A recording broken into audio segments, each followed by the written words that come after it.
Hey guys, welcome back to this channel. In this video I'll be showing you guys how you can change the background of your videos. So you are going to select your video first, and you are going to select remove background, and you're going to select the auto removal section like this. Then you're going to place it on the second track. You can also use one from the canvas area here, so just place it on the first track. And then you can select either color or patterns for this one. But if you want to put your own background, place it on the second track and place a background from videos or from your photos. And that is it for this video. I hope it was helpful for you guys. Don't forget to like, comment, share, and also subscribe to this channel if you haven't done that already.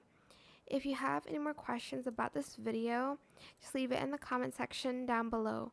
I will try my best to answer them all for you guys, and if you found this video helpful, please click the thanks button as well.